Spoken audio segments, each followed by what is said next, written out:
Open phones this hour, 989-752-6111. But before I get to them, got a couple of things I want to chat about. You have heard me say, if you've listened at all, that I believe most of the noise in politics is made from the far left and the far right. And most of us don't live there. We live in the middle somewhere. Well, there's been a new survey that may give some support to that notion. This was a survey done by Gallup on some major questions, and there was an enormous amount of consensus on these questions.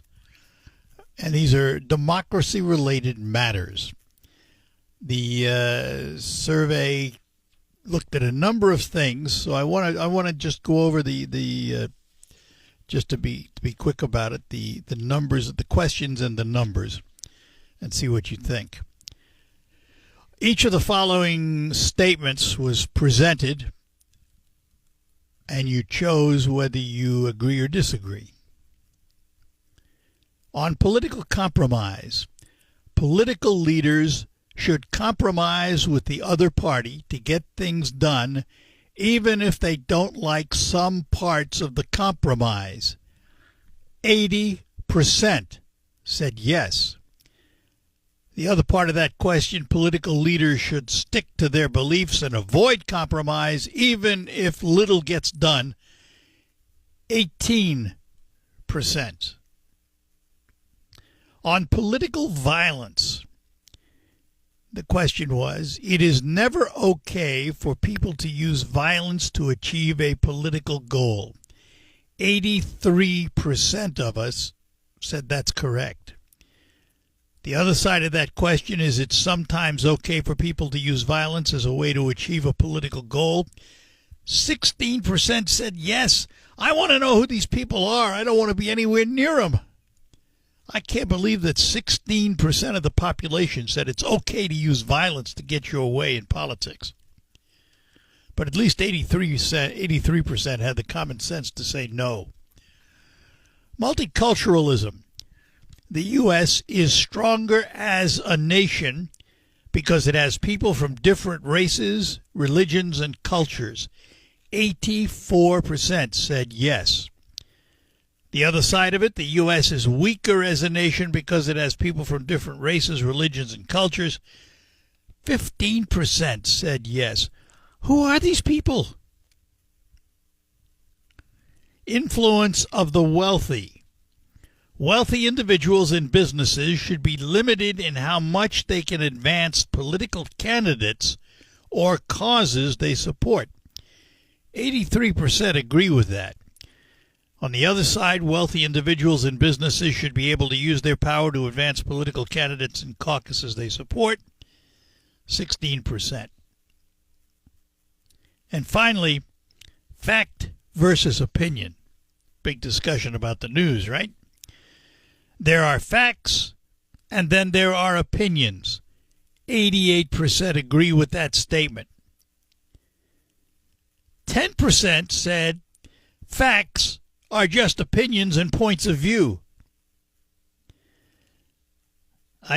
You shake your head sometimes at the negatives, but I'm glad to see that well over 8 in 10 people believe in political compromise, don't believe in political violence, believe in multiculturalism, because that's how this country was built. Want to see the influence of the wealthy brought down a little bit so they don't have any more influence than you and me. And almost 9 out of 10 said there are facts and then there are opinions. So that was a Gallup poll. And remember, on this show, it's all about opinions. Those opinions may be based on what you believe to be fact, but the reality is it's an opinion. All right, with that said, let us head to the phones this morning, and we're going to begin with Carl in Saginaw. Good morning, Carl. Good morning, Art. You're talking about the far left and the far right, and you've talked before about how the country seems to be divided. I heard somebody saying it's not just that we're divided, but that we are being divided by these social media apps that, people get in their own bubble and then they hear more and more of what they want to hear. I don't disagree with that. I agree with that. It's not by accident. Well, it may not be by accident, but the other side of that is it's human nature, unfortunately for many, to only seek out the voices they want to hear and not seek out to hear the other side. And that's what's happened. Now. And you very easily you can do that.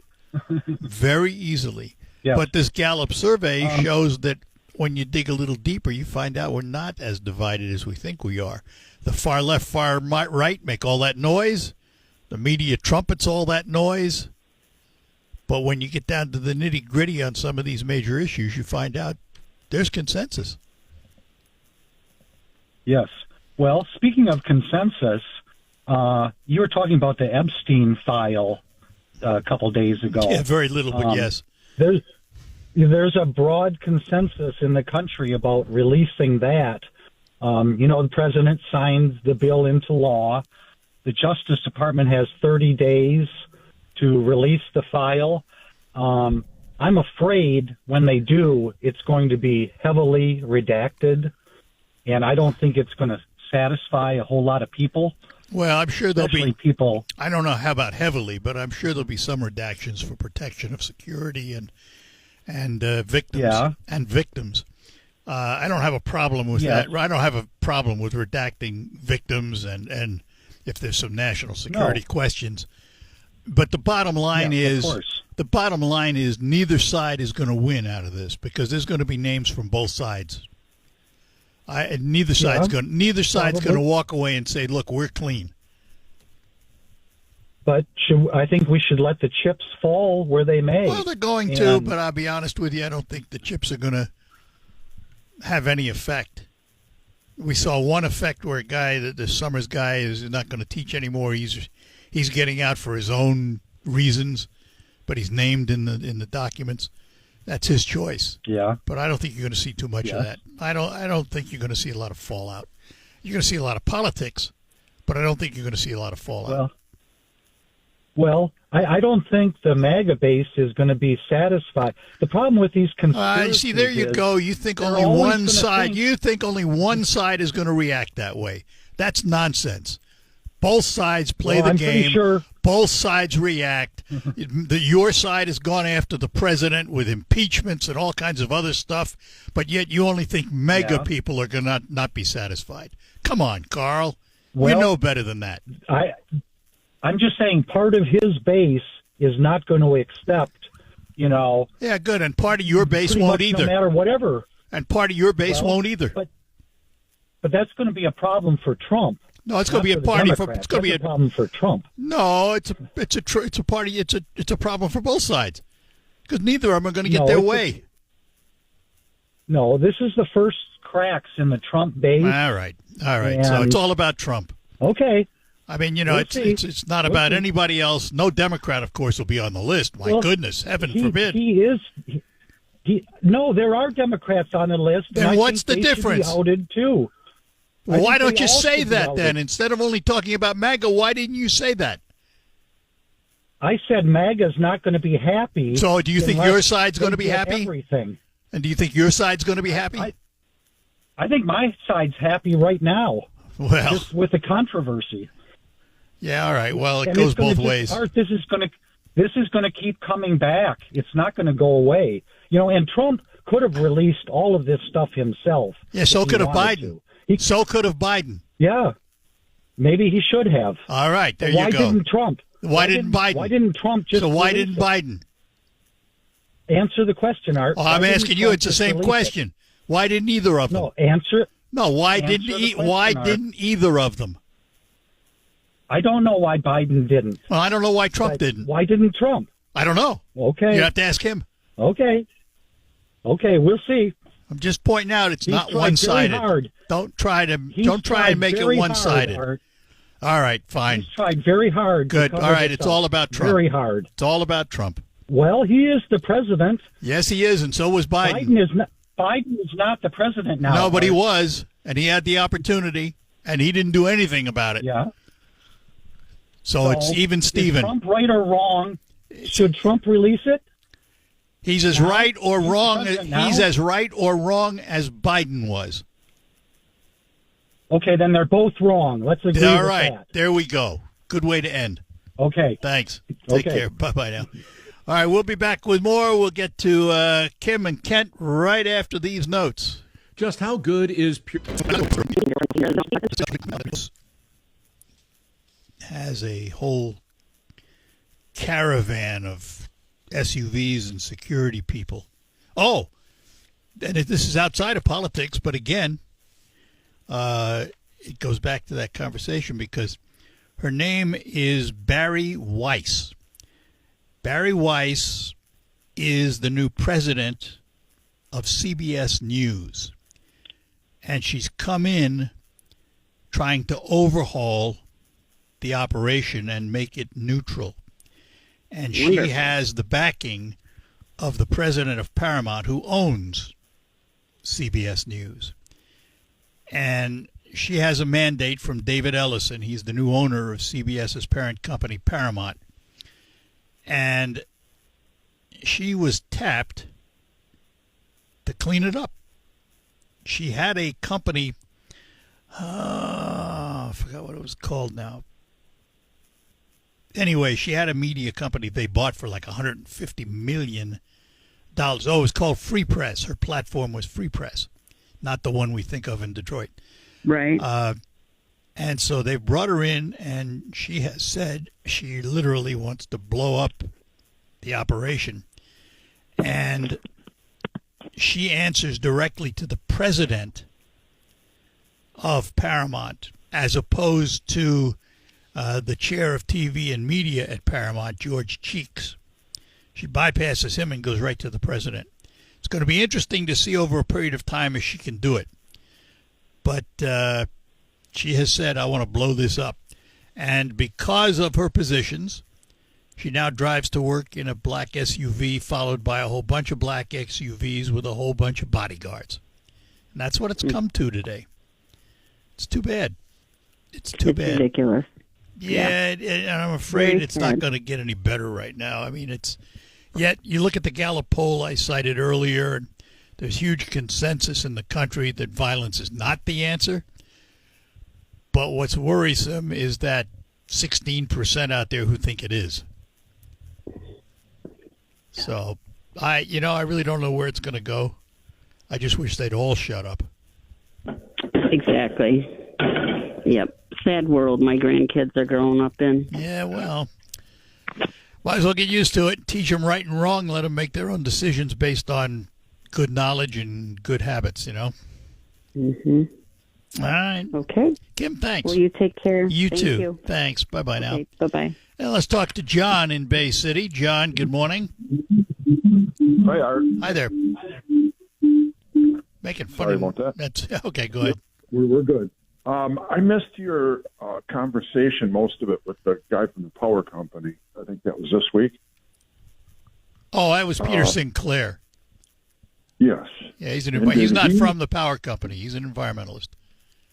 Okay. Did he touch on the solar field over in Essexville, the Hampton Township, No. Karn Wet? No, we were talking more generically rather than specifically. I know that's what they're going to replace the coal-fired plants with, right? They're supposed to put in a solar field there. Yeah. It's a large field. Yep. If you go and look at it, it takes in miles. My question, I just wanted somebody to comment, get somebody from consumers on and see what their backup plan is. We had someone scheduled. Matter of fact, it was I think the president of Electrical Delivery, but he had to cancel. So we're still working on it. But we do plan to do exactly that. Okay. And if I don't catch that, if you could make sure that they're asked what they intend to do about a backup power. Oh, yeah. And there's also a lot of scuttle going on with their building the AI centers now that you're around the power plants, and the one was just turned down in southern Michigan temporarily. Yeah, we'll wait and see. But yeah, they are. Well, they're power hogs. They have to be near energy, or they have to have enough property where they can put up their own solar and be able to generate power. Right. So I want to keep an ear to that, because it's not fair to, like in this area, take all the power and then it goes down and starves, the local energy. And if you have an incident, ice storm, whatever. Yeah. I would like to hear what consumers going to do for their backup. All right. Good enough. All right. Thank you. Yep. Yeah. Bye. Bye-bye. And let's go out to Sheridan, talk to Carol this morning. Hello, Carol. Good morning. Hey, I got 4 things. Number 1 is how quick Trump threw Marjorie Taylor Greene under the bus. Yeah. Okay. She didn't say anything that bad. I watched it.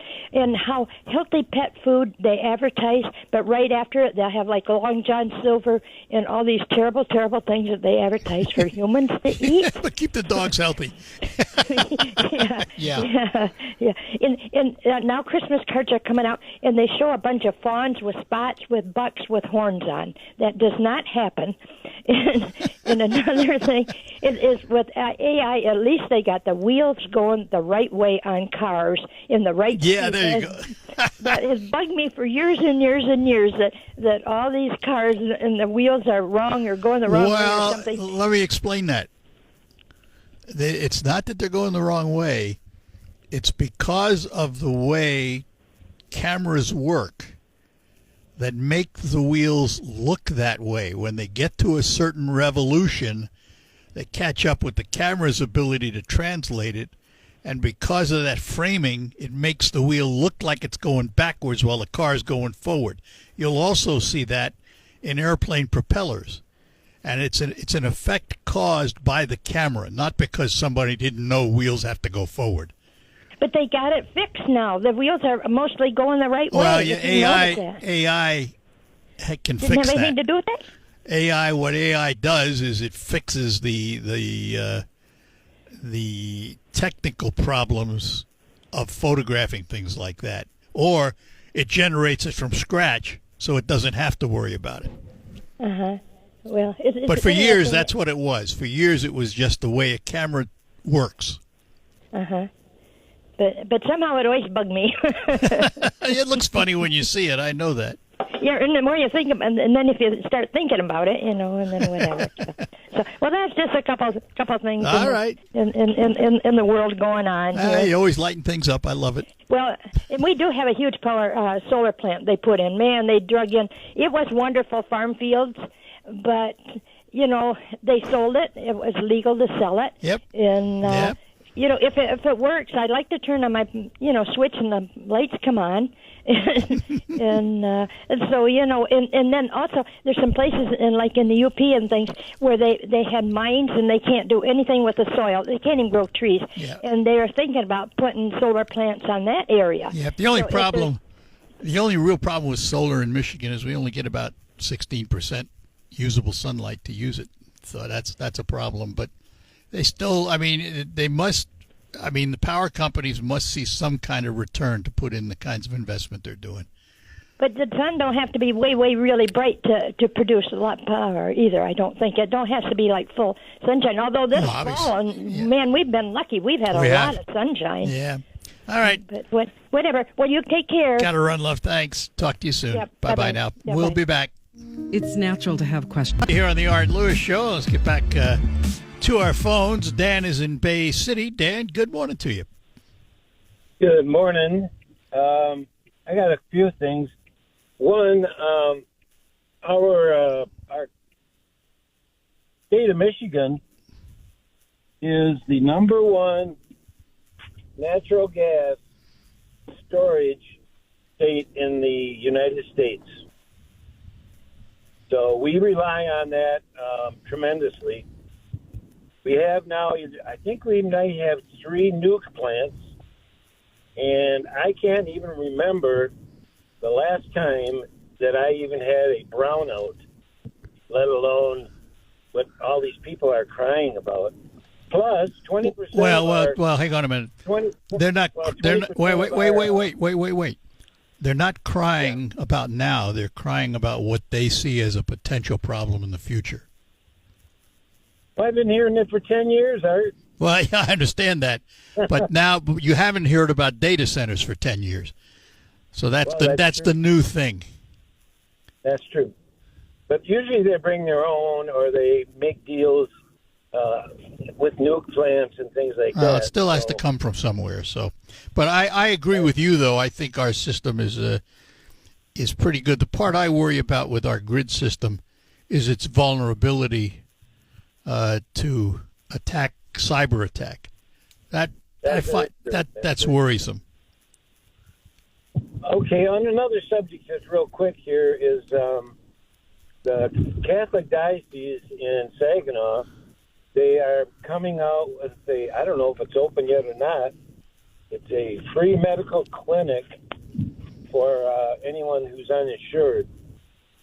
I hadn't heard that. Yeah, that may come into effect when a lot of people are going to probably not be able to afford insurance here in the future. So it's something that maybe everybody should think about if they know somebody or have a family member that needs, I'll have to ask. I'll have Bishop Gruss on Christmas Eve. I'll have to ask him about that. Very good. I think I'm holding my breath to see what Congress does and what the president does. Thune has promised a vote on subsidies in the Senate I think that by the 10th of December. It's going to be interesting to see what happens because I'll be honest, I don't think all those subsidies are going to go away. I think they may put stricter income tests on it, but I don't think those subsidies are going to disappear. I think they're going to have to continue them. We'll see. I think they have to sit down and then figure it out. That'd be a good idea. Sit down and talk to each other. Gee, wouldn't that be a good idea? Wouldn't that be a neat idea? Very good. All right. Good enough. You have a good holiday. And, you too. Enjoy the turkey. Enjoy the rest of it. Yeah. All right. I don't eat turkey. Oh. Ham and Polish sausage. Okay. Very good. All right. Take care. Bye-bye now. And let's talk to Jerry and Hope before we take a break. Jerry, good morning. Good morning, Art. Hey, I had one question. You had Representative Schuette yesterday talking about the dams. Yeah. And both of those dams used to produce electricity. Oh, many And I was wondering, right, but I was wondering if either one are designed to put in generators at some time. I'm unaware, so I can't answer that. And next time I talk to him, I will ask. Or the next time I talk to someone involved, I'll ask. But my understanding, it would have to be a retrofit because they're certainly not fitting them that way now. Right. And I don't know that. That they will ever retrofit them again. I just, we're talking solar and wind and right there is free energy if you harness it. Yep. And why wasn't it designed for even in the future to retrofit it, Well, it may have been designed to retrofit. I don't know. I just know it's not designed to operate that way now. I'll find out. I will. That's a good question. I'll find out. Thank you, Art. You bet. Thanks for calling. Appreciate it, Jerry. Okay. That's an interesting question because at one time hydropower was pretty efficient and cost effective. Yeah, you don't have to pay for the fuel, and it generated reasonable amounts. That's why many of those dams were built and why consumers owned so much of the rivers that had those dams on them because they generated electricity. Now, in recent years, some have been taken out of service. I don't know how much hydroelectric there still is. So that's another question I'll have to ask because I don't have those answers. But, yeah, it's an efficient way to generate electricity, you would think. Oh, well. All right, we'll take a break. Line's open for you, 989-752-6111. Gotta go. Address. Having a little trouble with the digital copy uploading So we will mail you a brochure if you send me your address. And if you've already requested the flyer, but you did not give me your address, please send me your mailing address and I will send you one. Hi, this is Mike.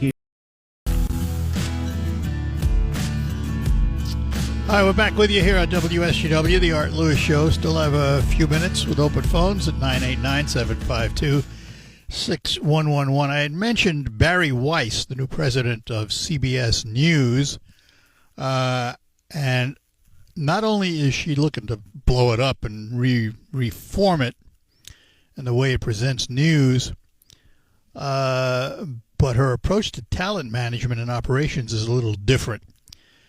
In searching for new anchors for like CBS Evening News, she has contacted outside talent directly to discuss joining the network rather than using the typical agents, doing the negotiating with the agents. She's gone directly to the talent. And she apparently has played a more active role in booking guests because she has a huge network. And it's a shakeup. She is looking to literally reform CBS. One priority, the makeover of CBS Evening News. For a long time, it's been the third place. And she's looking to find a new face. John Dickerson, who just recently joined Maurice Dubois, has already announced he's leaving. And co-anchor Maurice Dubois is expected to be replaced in the long run. So it's going to be interesting to see some of the names that have been kicked around and to show you how she's both sides of the aisle here. A couple of the names that have been mentioned to anchor CBS News are Anderson Cooper on the one side and Brett Baer on the other side. Now, both of them are under contract, but it's going to be interesting. CBS previously had tried for Cooper, but he said he wasn't interested. He contributes to 60 Minutes, and it's going to be interesting to see what happens here. I mean, if she's going to come in and she's got the ear of the president of Paramount who owns them, and she reports directly to him, nobody else is going to be able to interfere with what she's doing. So it's going to be a network designed by her, and she has said that she wants to remove the politics from it. It's going to be interesting. It really is going to be interesting to see what happens and how it impacts it. You know, we sit here, we carry CBS radio, and it's going to be interesting in the long run to see how that filters down, because the focus is on the TV, but eventually it focuses down to what we have here. Her name, keep that name in mind, Barry Weiss, B-A-R-I, Weiss. She's the head of CBS News now, and I love her phrase, I want to blow this up. Going to be interesting. Paul, we got less than a minute. Make it quick. Well, Major Garrett was the one supposed to have been picked before the other gal that was before these two. Somebody over there at CBS is holding a grudge against him. And I believe Major Garrett can bring that network back because he's in David Muro style. Maybe. I don't know. He's got the voice, delivery, and content. But somebody over there is holding a grudge against him. And, well, that was the old days. Now, you job. got to remember, say somebody over there, because that was the old days. It's a new regime now. She's in charge. Right. And we don't know what her angles are. But she's in charge. Wasn't Anderson Cooper on there once before? He's on the 60 Minutes show, but he turned down the anchorage. And with that, I got to go because I'm out of time. All right. Okay. Good to talk to you. All right. This Later. segment of our community's Lots more coming up on Focus. We're going to learn about massages and an open house in the Saginaw area. All coming up after the news from CBS. Connor Schmidt in the newsroom. That's what's ahead. Broadcasting from the